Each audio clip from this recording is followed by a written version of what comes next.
Good morning. Oh, it is working. Okay. All right. Good morning, everybody. Thank you for being here today. I'd like to call this meeting of the Funding Review Advisory Committee to order. Appreciate you all being here and for your continued commitment to our work and the responsibilities of the committee.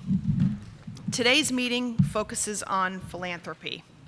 We'd like to have a conversation about that civic infrastructure because philanthropy has long played a vital role in strengthening our community, helping to launch innovative programs, sustain critical services, and catalyze public-private partnerships.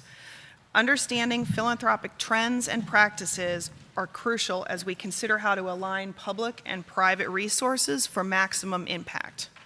To guide this presentation, we're honored to welcome a deeply respected leader in this field. Please join me in welcoming Laura McDonald, founder and principal of Benefactor Group. Laura brings more than 4 decades of experience in fundraising and philanthropy. She has advised countless nonprofit organizations and philanthropic institutions and has served in numerous leadership roles across the sector, including as board chair of the Giving USA Foundation from 2020 to 2022, one of the nation's foremost authorities on charitable giving. Her insights will help us better understand the current philanthropic landscape, how giving trends are evolving, and how the public and private sectors can work more effectively together to meet community needs. Laura will offer us a brief presentation this morning, followed by about 45 minutes of question and answer opportunity and discussion with our committee today. Again, as in the past, I would encourage everyone to focus on Laura's presentation, prepare your questions, and then we'll bring them up during that Q&A. After that's over, we will transition to our private meeting next door, okay? Laura, I am happy to turn this over to you. Thank you for being with us today, and the floor is yours. Thank you, Sandy, and thank you for the invitation to be here. I'd also like to thank all of you for your service on this important committee and the good work that you're doing for our community, so it's very much appreciated. As you heard, I've spent 40 years working with nonprofit organizations and donors. Most of that has been spent as a consultant, founder and now principal of Benefactor Group, and in addition to that, 3 years at The Ohio State University at the conclusion of their first billion-dollar campaign back in the late 90s. But as you heard from Sandy, perhaps the most relevant experiences that I bring to this conversation is my role as on the board and ultimately as chair of the Giving USA Foundation. Some of you asked about the book. That's the book. It's 400 pages. If anybody would like to borrow it and read it, I'm happy to lend it out, which is an annual report on the sources and uses of philanthropy in America. It's published by the Giving USA Foundation, researched and written by the good people at the Lilly Family School of Philanthropy at Indiana University. In addition to that, last year, Wiley published my book, The Endowment Handbook, and so a lot of research and reading went into the development of that resource. So hopefully I can bring all of that to inform your deliberations and conversations. My conclusion from all of that is that charitable giving is remarkably resilient. Mostly it grows. It has declined in real dollar terms only 5 times since 1967. Although some people might say that it's stagnant because it grows in proportion to GDP. It has not outpaced the general economy. Individuals have the great capacity to give. Individuals represent 67% of the $590 billion given to nonprofit organizations last year. And in addition to that, individuals drive about half of the funds that come from foundations in the form of closely held family foundations and donor-advised funds. And of course, all of the bequest giving is from individuals who just no longer happen to be with us. And so if you add that all up, individuals are driving decisions about 85% of all philanthropy. And that's why much of our practice focuses on helping our clients develop a strong pipeline of individual donors to complement the generous corporate and foundation support that we have in this community. Institutional funders, corporations, foundations have great capacity, but one of our conversations might be about the fact that the recent changes to tax law could create some headwinds to giving, especially corporate giving.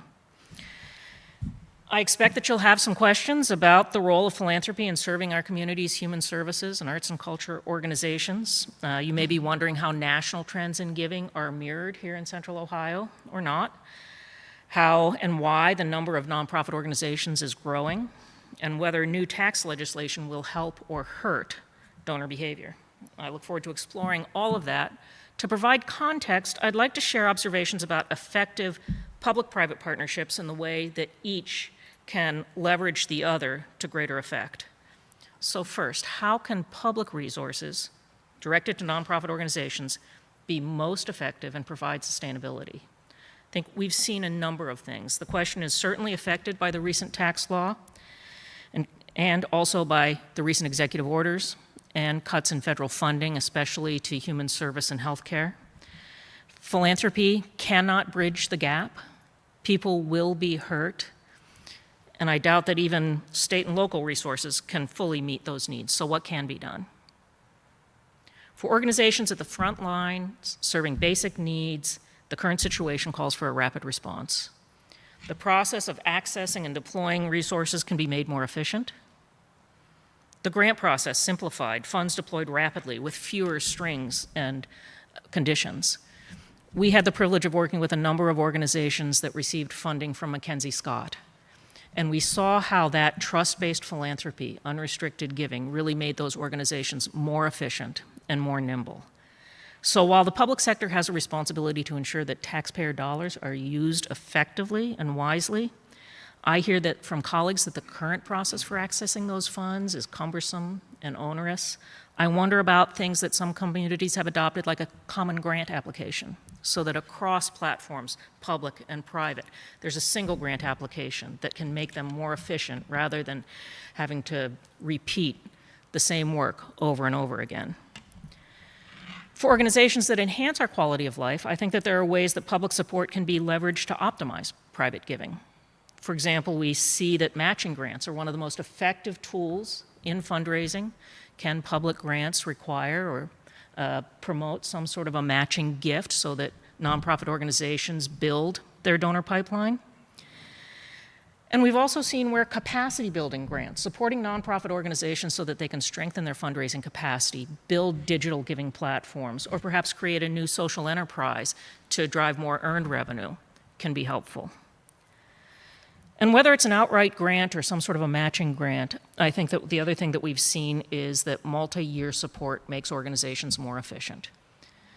Just like a business, nonprofits are most efficient when they can retain their supporters, when they have a high proportion of donors who give year after year. And so is it possible even to consider a devolving grant that might be $200,000 in the first year and $100,000 in the second year and then $50,000, which both gives predictability and sustainability to the nonprofit and an off-ramp to the donor. And there's no evidence that generous public funding crowds out private support. In fact, the evidence is to the contrary. Most studies will show that public support bolsters confidence in the nonprofit organization and, when messaged correctly, increases the amount of private support. So those are some ways that public dollars might be leveraged to amplify the nonprofit sector. Now let's think a little bit about public policy and how it could elevate charitable giving. For example, when we worked with the good people of Colorado Springs to raise funds for a new summit complex at Pikes Peak, many of the donors there took advantage of an enterprise zone, which gave them tax credits for their charitable support of the summit complex. Indiana offers a credit against state income tax for qualifying contributions to higher education. Missouri does the same thing for contributions to domestic shelters and food pantries. Most of these programs are statewide. There are a handful of examples that at the city or county level, for example, in Pittsburgh, donors receive a 75% tax credit when they fund certain scholarships or early learning programs, and that is increased to 90% if they provide multi-year funding to those programs. The Philanthropy Roundtable, which is a conservative think tank in the philanthropy space, estimates that for each $1 in tax credits, $1.30 is returned to the nonprofit community. So most studies will show that tax considerations are not the primary reason for giving, and yet subtle changes to the tax environment can have a significant impact on philanthropy. When the tax code changed in 2017, for example, everyday donors lost the tax benefit of their charitable giving, and as a result, studies showed that charitable giving lost approximately $40 billion. almost equal to the total amount given by our corporate donors. The new tax legislation restores the tax benefit for giving to everyday donors and makes the tax benefit for high net worth donors more generous, but also creates a little bit of a headwind for them as well. And we can explore all of that. In summary, I'd like to say that both public funding and private philanthropy can play an important role in meeting basic needs and funding arts and culture programs that evoke wonder and awe while attracting visitors to Columbus. When the two sectors work together, the impact can be magnified. 2 + 2 = more than 4. I welcome the opportunity to answer any questions and that you may have as you work towards greater prosperity for the residents of Columbus and Franklin County. Thank you. Thank you very much, Laura. Appreciate it. So I'm going to open the floor up to any questions regarding Laura's information or other questions relative to our community's philanthropic work. Yeah, Doug, go ahead.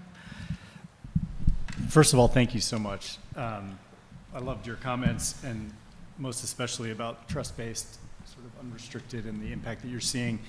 Can you talk a little bit about philanthropy in terms of dollars actually at a broad macro level going to nonprofits as opposed to increasing going to donor-advised funds? Donor-advised funds are, it's funny, when I do presentations with my colleagues at Giving Institute, we usually have a running bet as to how early in the process a donor-advised fund question will come up. So I won the bet today. Donor-advised funds are a fast-growing philanthropic platform. However, in preparing for this, I looked at some research, including a study last year conducted by Community Foundation Insights that found that in 2023, for the first time, we saw a flip, that the amount of money going into donor-advised funds was less than the amount of money going out of donor-advised funds and into the nonprofit sector. I was sharing with my friend Stephen Moore that 40 years ago, when we were both young pups in this sector, people complained that the Columbus Foundation was a net consumer of philanthropic resources, not a net contributor to our community. And yet I think today we all know that that has flipped, and everybody in this room would agree that the Columbus Foundation is a tremendous asset. I think similarly, we're starting to see that change in the donor-advised fund world. I think somewhere in the neighborhood of $10 billion comes out of donor-advised funds and into the charitable sector. And full disclosure, I have 2 donor-advised funds, both at the Columbus Foundation. We use one to match our employees' giving, and so we fuel it when we can to make sure we can always honor that promise. And my husband and I have one just to simplify. We make one charitable gift a year to that. So I think that it's a good conversation to have. There are a lot of myths about zombie funds and hoarding of dollars that the data really doesn't bear out. So just to clarify, so even so when we say like charitable giving is increasing, even accounting for large gifts to donor-advised funds, like how much of that is skewing that number? I don't think it's skewing it considerably. For one thing, in Giving USA, the smart economists that we work with and data scientists and statisticians do their best to provide only the net so that we're not double counting dollars in and dollars out. So that's one reason why I don't think that it has that significant of an impact. Another thing is that we see, that same study said that within 5 years, 92 cents of every dollar has been distributed back out to the nonprofit community. So, it's a transaction method. It's, like a checkbook or a credit card. It's just a transaction platform. Great, thanks.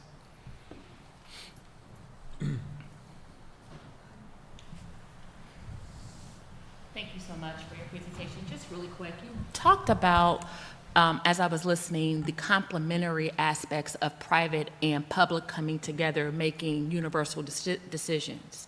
Because pretty much we all know we're funding the same things, whether it's housing or whatever, right? Where have you seen the model where, who is the convener of that ongoing, intentional, generative giving model in communities? Where have you seen that across the country where we are coming together and we're saying we're going to have 50 million in this public bucket and there's going to be 40 million in this private bucket, and we're creating this generative model funding strategy for many of the things you talked about, Common App. as well as devaluing or de-escalating the giving dollars for grants? We see a variety of models across the country. It used to be that in many communities where we would go, there would be some self-appointed committee that decided who got to go when with the capital campaign, for example. We don't see that anywhere anymore. I think that has pretty much fallen by the wayside. But we do see different kinds of convenings and collaborative grant making in different communities. Usually there are leaders on both sides of that equation that come together, as you have here today, to drive things forward. I will say that in the private philanthropy space, donors will make their own decisions. You know, it's their money, they'll decide how to give it, and even if there is a collaborative that says we would like to have $40 million in private money go to X, some donors will be persuaded and find that that resonates and decide to participate. And there might be some public sector incentives that could encourage that, but other donors are going to have other passions and redirect their money in that direction. And so I think it's important to know that while we can influence and maybe incentivize, at the end of the day, it's a rich tapestry of nonprofit organizations out there, and each one will make its own case for support. So there's no simple, easy button on that one.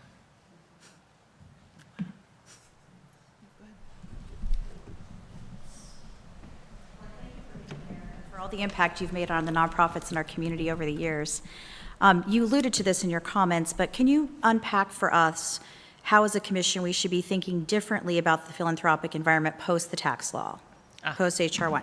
From a perspective, I mean, anything you think would be helpful to us, but specifically the headwinds and tailwinds you referenced on individual donors, but because we are thinking more of a civic perspective, tax on endowments, foundations, how we should be thinking about that, what we should know. Well, a couple of things, yes.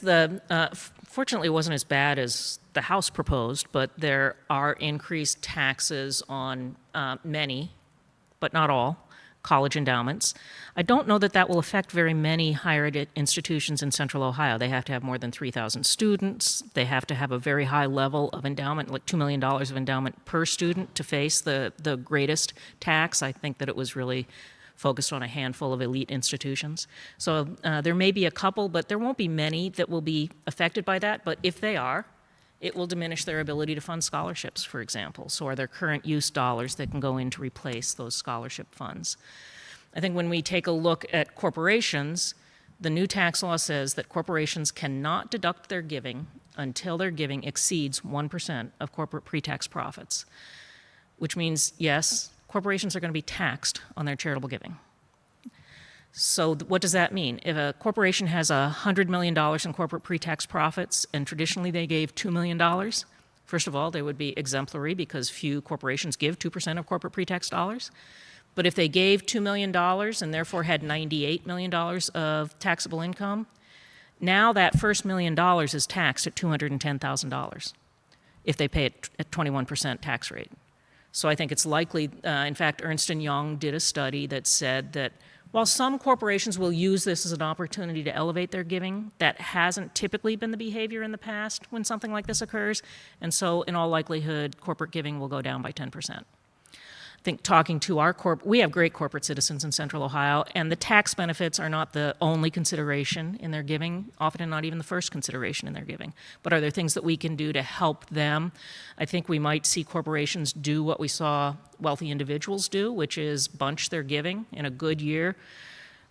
AEP might put a whole bunch of money in the AEP Foundation and then not fund it for the next few years because they don't have that tax benefit anymore. But that allows the foundation. I think we'll see an erosion of corporate foundation assets will occur more slowly than direct corporate giving. So think about, are there ways that we can help corporations bunch their giving or think strategically about how they're going to address this? Or are there ways in which, instead of a gift from Janelle, I don't mean to tell you your business, you know it better than I do, ways in which a gift from the corporation becomes a workforce development grant or a marketing expense, all of which are fully tax deductible as legitimate business expenses. So rethinking our relationships within the corporation and viewing our good community affairs and foundation executives as sort of our navigators within their enterprise. On the individual side, there are two things. When the Tax Cuts and Jobs Act passed, prior to that, about 25 to 30% of Americans itemized deductions on their income taxes. After that, less than 10% of Americans itemized deductions on their income taxes. And as I said, we saw that probably costs the nonprofit sector about $40 billion. Not because that's the first consideration for individuals, but if you take a look at people like behavioral economists who are doing fascinating work with donors and in philanthropy, it's a nudge. And that was a nudge in the wrong direction. So the new Tax Act says that for everyday donors, those who are not going to otherwise itemize their deductions, they can deduct up to $1,000 per taxpayer or $2,000 per household. So that's fantastic. What can we do to incentivize that level of giving? And this probably affects households up to about $250,000 of household income. And that's the majority of households. And will they then take advantage of this? Are there things that the city or the county or the state could do to further incentivize it? The one thing they can't give to, by the way, a donor-advised fund. They do not get any tax benefits for giving to a donor-advised fund. For high net worth households, the calculation, if a high net worth household has an average mortgage expense and average state and local taxes, and then gives it about 1.8%, which is the national average, this will have a real benefit because more households will be able to get to the threshold that they need to get to for charitable giving to make sense to itemize their deductions more quickly.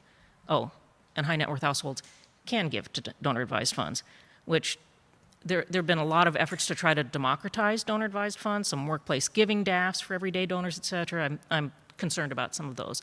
But I think, too, again, people don't give because of the tax deduction, but it's a nudge in the right direction. So how can we either elevate that through some local initiatives or at least publicize that in the way that we encourage donors to give?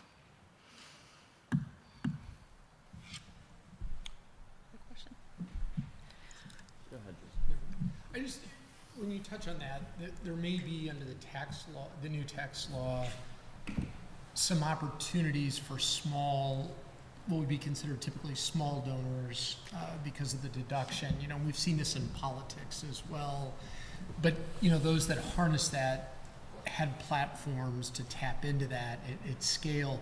Any perspective on what you've seen either here in the metro or through your work more broadly to get ready to harness that capacity, or techniques you've seen that are particularly effective, particularly since DAFs would not really apply there, but Right. just to harness that power?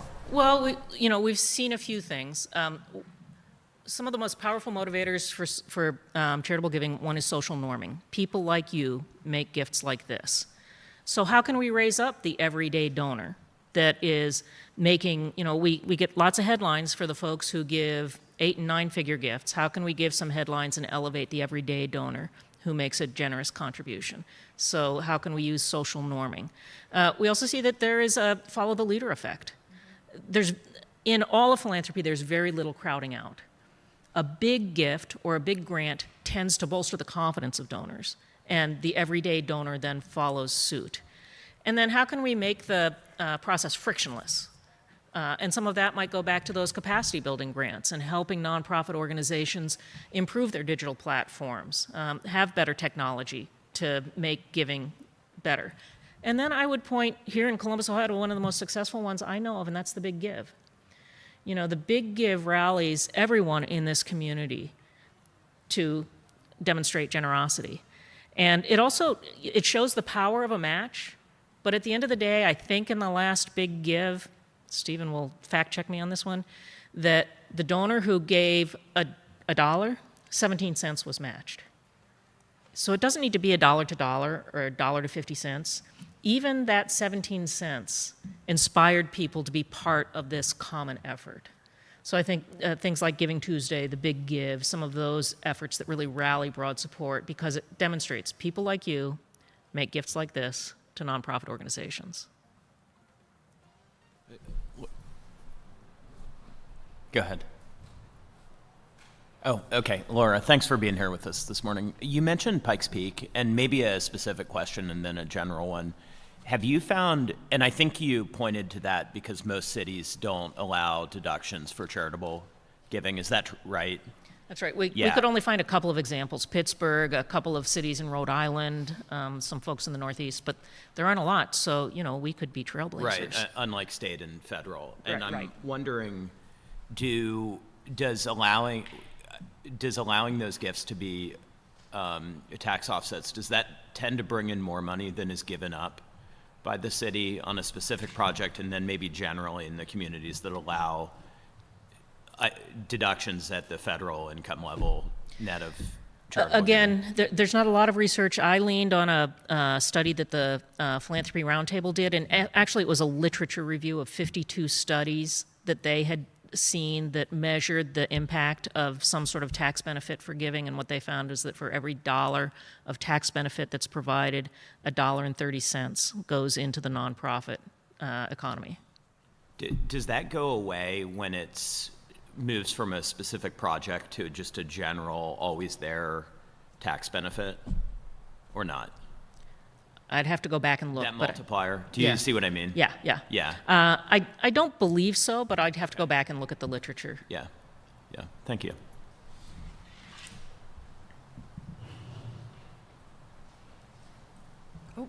It's just always on.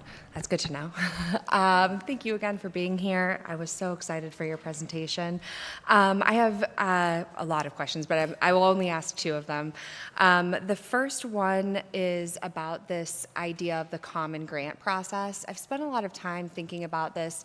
You know, here locally, we've got 40 different foundations, county funding, state funding, city funding, federal funding. So you have 45 different application timelines, 45 different levels of oversight, 45 different reporting requirements, 45 different ways in which funds are dispersed. I could go on and on, which adds administrative costs, I think, in a significant way to the organizations themselves, often which are the costs that are not funded through these programs, but are the ones that are necessary to keep them running.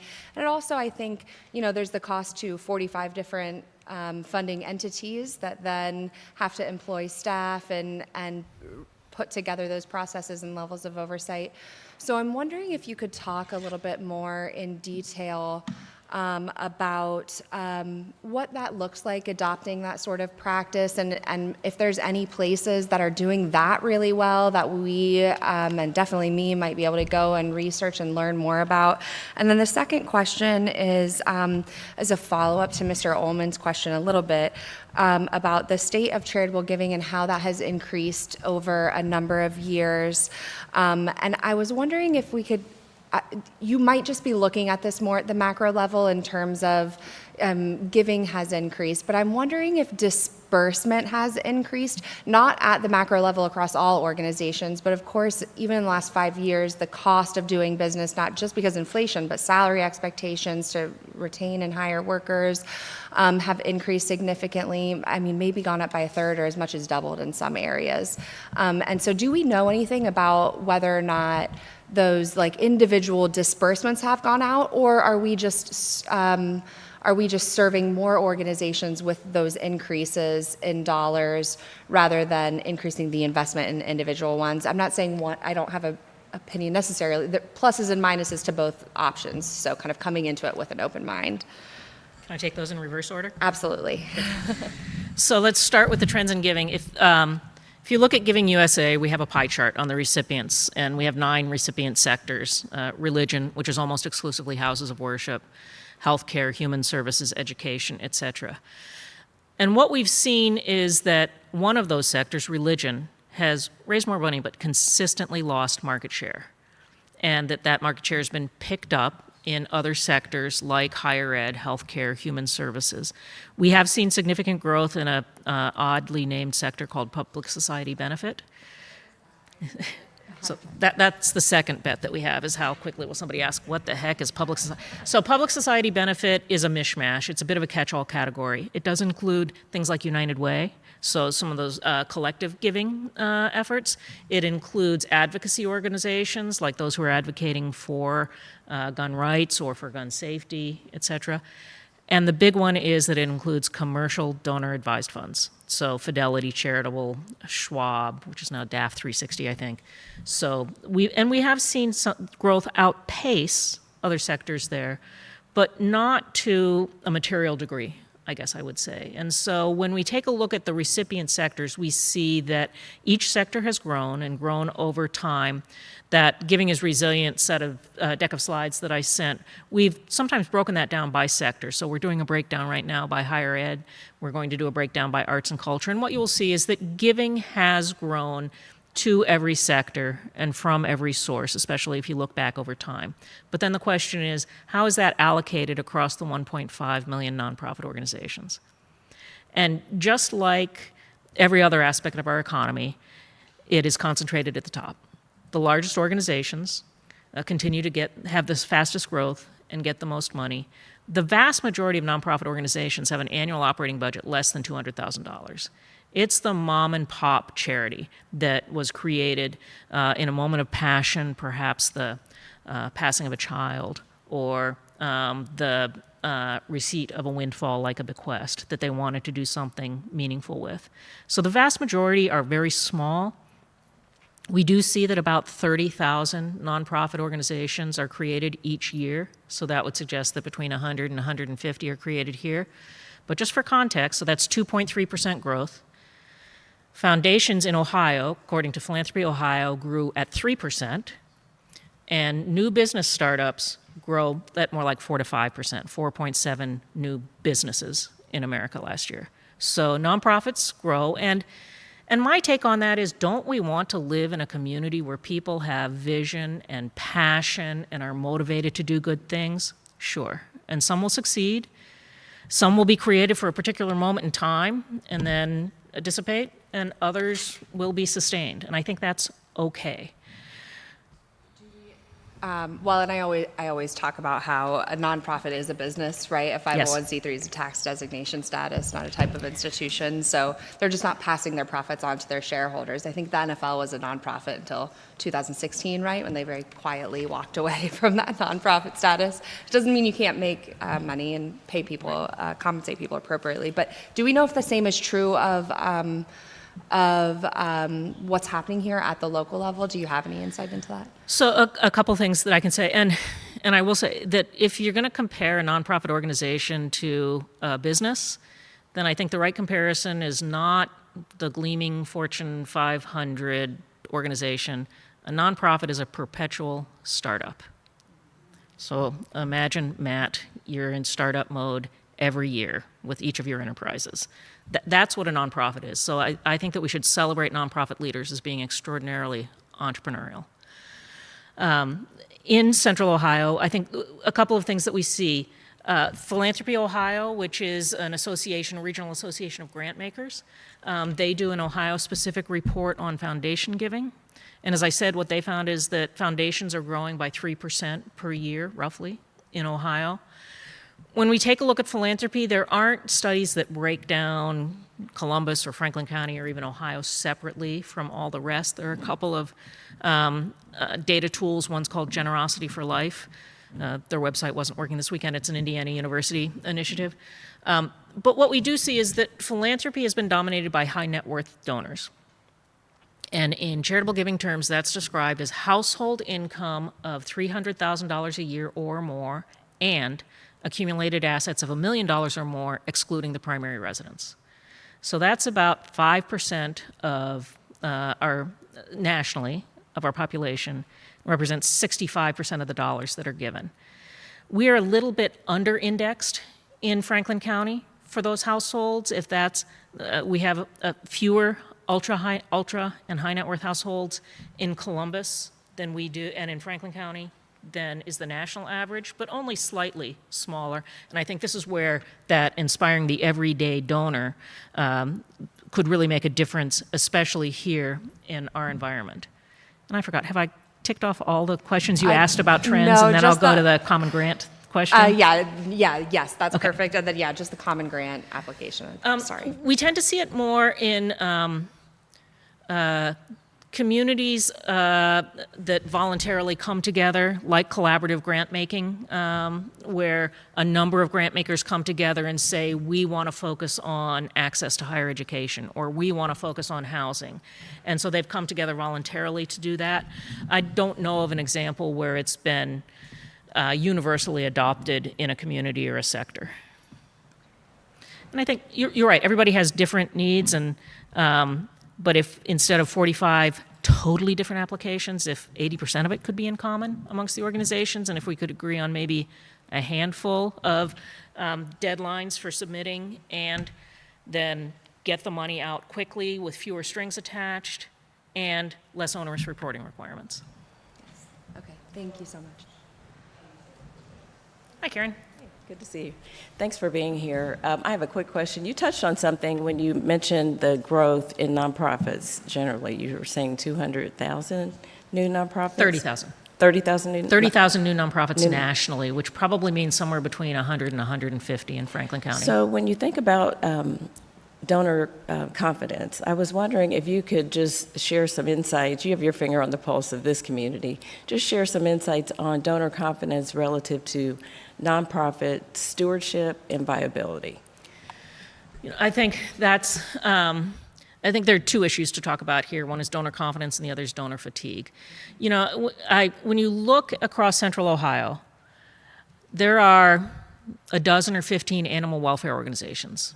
And yet in 2017, a group thought that there was room for one more, and so they started Gigi's. And it's raised close to $30 million since it was created. There are lots of platforms for funding cancer research, and yet almost 20 years ago, we thought it was a good idea to start Pelotonia. And you're now exceeding $25 million a year in giving. And so I think that donors continue to be animated when they see a handful of things. One is the follow the leader effect. Do I see some reason to be confident that this organization is going to be a good steward of my money, is going to use my money to affect change? Oftentimes, if I see that someone who is highly regarded or the public sector has made a significant investment in that organization, the everyday donor assumes that, oh, well, they're smart. They did their homework, even if they didn't. They did their homework, and I can feel confident in giving to that organization. I think stewardship is a challenge for a lot of organizations, although late last week I was playing around with a new AI stewardship officer tool. So, you know, your next thank you letter might be coming from an AI bot. So there's some technology platforms that can help to make that better, but that then begins to buy into what some people erroneously call the overhead myth. You know, having a stewardship officer is an expense. So you can complain that I didn't get the thank you letter, but then you can't complain about overhead. So just understand that those things all go together. And then finally, I'd say that when it comes to donor fatigue, as I demonstrated, donors are animated by new ideas, by great stories, by huge impact. I don't believe in the notion of donor fatigue, and I think the language sounds a little bit like it's blaming the donor, when it's actually nonprofit organizations who maybe have tired messaging strategy or forgot to say thank you to a donor. But I do think that, and I also think that donors should not be criticized when they say no. It's okay to say no to an organization, and I think that we shouldn't be quick to criticize donors who have made different choices than we might have made. Did I answer it? Yeah, and just how would you characterize donor confidence in this community? I would say that my experience in this community is that donor confidence is high. We have some amazing civic citizens who sit on boards and who bolster the credibility of the organizations where they serve.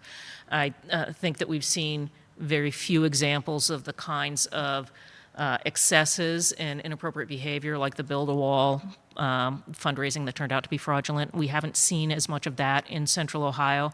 So we've seen a few cases of individuals asking for money for illnesses that they or their children do not have.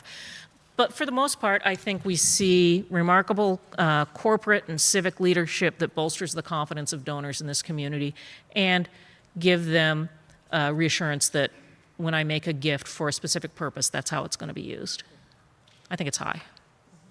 You might have more experience to offer to that than I do. How you doing, Laura? Thank Good. you again for your time today and your phenomenal information that you're sharing with us.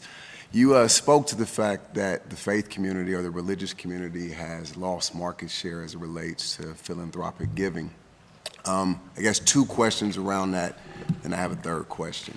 One, do you have any idea as to the why associated with that? And then the second piece is do you feel like there is potentially an opportunity, or the faith community is maybe even an untapped constituency, considering the fact that corporate giving may be going down, and influence and impact in the faith community on an individual level could potentially be a resource to be tapped into? So those 2 around the faith community, and then we've talked about, and Karen just brought it up again, the number of nonprofits that we have. We talked about the benefit associated with that. Do we feel like there's any loss of efficiency and effectiveness because we have so many nonprofits? So I'll take the first question. Since this century began, about 20 million American households have stopped worshiping regularly. And since this century began, about 20 million American households have stopped giving regularly. The economists tell me I can only cite correlation, not causation. We don't know that those are the same households, but frankly, that decline is not good for the philanthropic economy any more than it's good for the faith community. So that's part of it, is just right now when you ask in a survey, what is your religious affiliation? The most frequent response is none. We call it the rise of the nuns, N-O-N-E, the rise of the nuns. So, if people aren't learning to give, if kids aren't seeing their parents or their parents' friends giving on the pew or in the synagogue or at the mosque, then where will they learn that? That's a big question that we're wrestling with. But I also think, I'm a person of faith. I was in church yesterday. They passed a plate. Really? This is like perhaps the least effective fundraising tactic I can imagine. And yet it's what most churches have relied upon for millennia. And so I do think that churches have been slow to adopt some more innovative approaches to inspiring the flock to give. I think that's part of it as well. When we, as I said, that slice of the philanthropic pie is almost exclusively houses of worship. I think religious broadcasting is in there as well for some reason.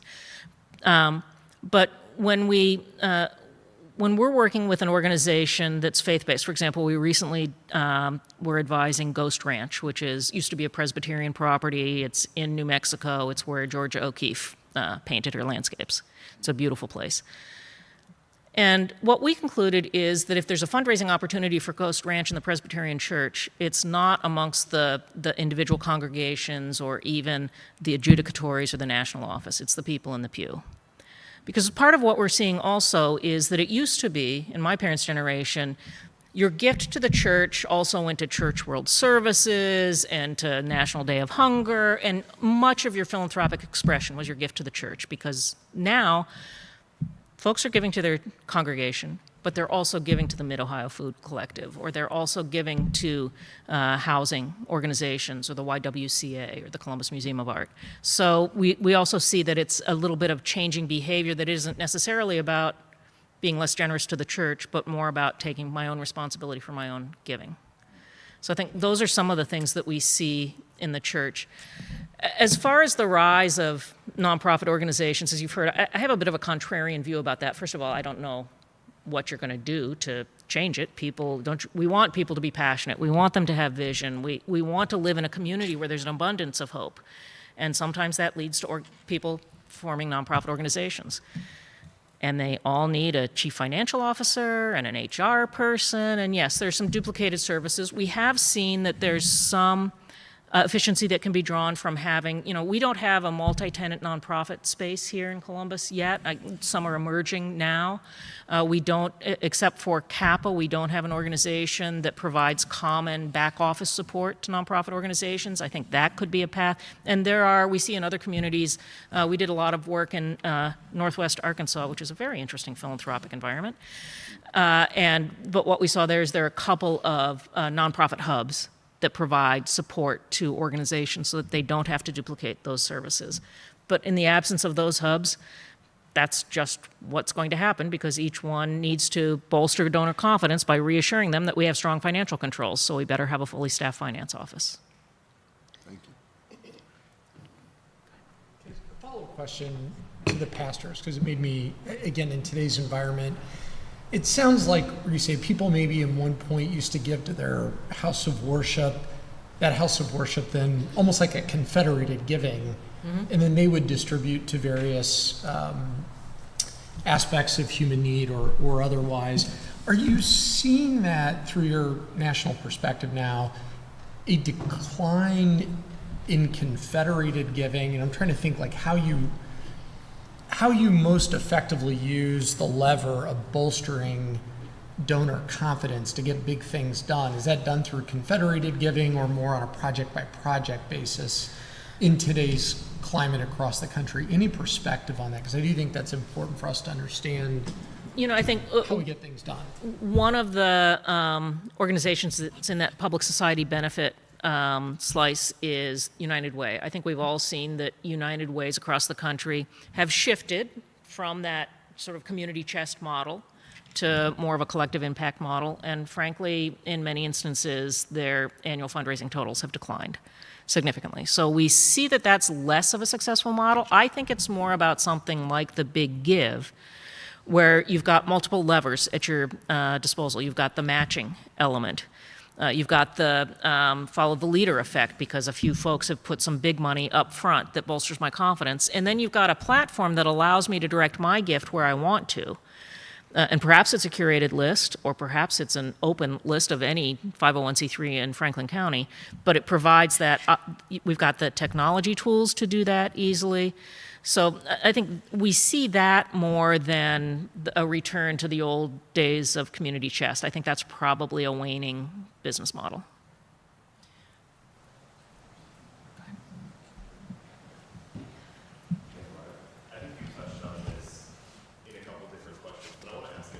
More directly, and I'm going to wade into something a little more provocative here.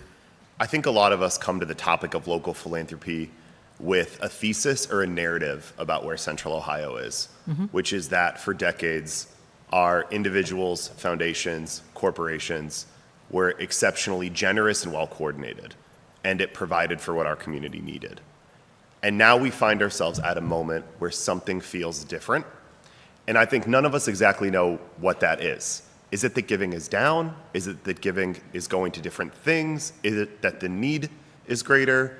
Is it that something has shifted about even just, Columbus and Franklin County's maturity as a metro, where somehow what seemed to work for a while is now playing out differently? And I don't want to go beyond that, because probably all of us would then say something slightly different next. But can you just comment on that? Could you use your professional expertise and exposure to leaders here to speak to what you think we're all trying to articulate or feel? Well, first of all, I would say that in the past, when there were some, a small number of individuals upon whom leadership was conferred and who got things done, that served the needs of some people. But I think that there are other communities that would say that that didn't necessarily serve the needs of our community. If you look at communities of color, women, et cetera. So I think that that's a narrative we need to be careful of, how that maybe there's a little bit of myth-making in that narrative. So then if we fast forward to today, charitable giving did change after the Tax Cuts and Jobs Act and after the pandemic. Again, I think part of it is that we see fewer households participate annually in charitable giving, and so it's not a topic of conversation. It used to be that at a certain level within a corporation, you were expected to be a member of Tocqueville. And that was part of the conversation. It's not part of the conversation anymore. And so I think what we've seen is a decline in social norming of philanthropy. People don't talk about it the same way that they used to, because they don't participate in it the same way that they used to. And it's when I see people like me making charitable gifts that I understand that that is part of my behavior as well. I'm just going to keep going back to what the behavioral economists have taught us. And so I think part of it is that we see it being more concentrated. There are more organizations that are out seeking funds. Again, it's okay to say no. You don't have to support all of them. But are there ways in which we can do some collective impact that then provides those kinds of measurable results? And then finally, I would say that by and large, if the conversation has shifted from opportunity to need, then one of the things we might want to do is shift it back. because abundance begets abundance. Talking about needs does not elevate philanthropy and does not, frankly, contribute to civic pride. So how can we talk instead about some of the things that we can uniquely do as a community and achieve and celebrate those accomplishments rather than devolving into the mire of needs, because there are plenty of needs and we can spend a lot of time there. I don't know if that helps you at all, but yeah, it has changed. And in some, we used to do capital campaigns in communities where they had a blue ribbon panel. And you had to go to that blue ribbon panel to get permission to do your campaign. Was that a good thing? It kept things orderly, but it also kept sometimes a little disorder is a good thing, makes some good trouble. And it decided who was a winner and who was a loser. So are there other ways to do that now? I think technology can level the playing field and give lots of folks an opportunity to participate in that same kind of way without creating some sort of a gatekeeper system that I think ultimately will fail to rein all of this in and will probably consume a lot of resources. So Laura, we have about 5 minutes.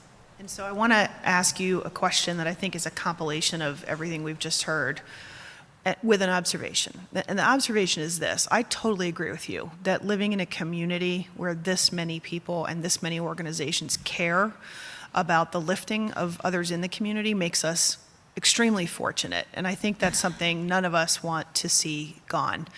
We're in a very rapidly growing region, a lot of change occurring, a lot of effect from COVID. I do worry about the dilution of the dollar because I think we see the same donors and corporations over and over and over. And while that's great, because we do have a lot of incredibly generous people here, we know that that is not going to keep up with the pace of growth and the need.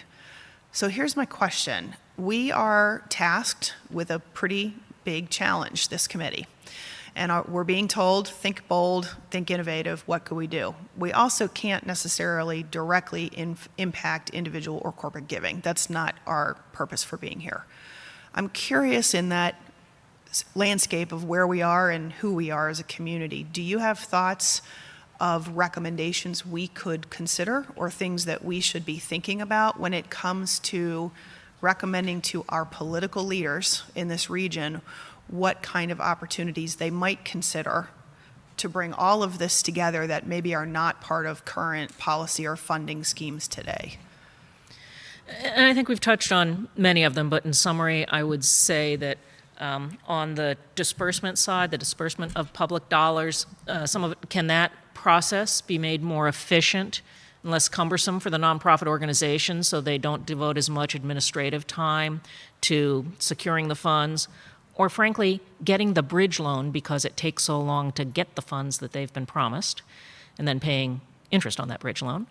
So are there some things that we can do that would get the money out to the nonprofit organizations more efficiently and create less of an administrative hurdle for them? And in some cases, and in many cases, if they're meeting basic needs, they need the money and they need it now and they need it without strings. In other cases, are there opportunities to do things like have a matching component to that so that the nonprofit organization is incentivized? Matching gifts have been demonstrated time and time again to really incentivize giving behavior. And so it can help the nonprofit organization elevate its fundraising if there's a match from the public sector. We have the opportunity to receive this $50,000 grant if we can raise $50,000 in private giving, what have you. Are there ways to build the capacity of the nonprofit, to invest directly in capacity building for the nonprofit organization? I think that, lots of folks want to make the investment that's going to feed the child or educate the child or house the family. And that's great, and that's emotionally rewarding. There are fewer donors that, nobody wants to give to the development department, I can tell you that. Fewer donors want to support some of those administrative aspects that make nonprofits stronger and more efficient. So capacity building grants to build the fundraising infrastructure or to create a new social enterprise that'll bring in earned revenue. Is there a willingness to invest in those kinds of activities instead of giving them a fish, teach them to fish?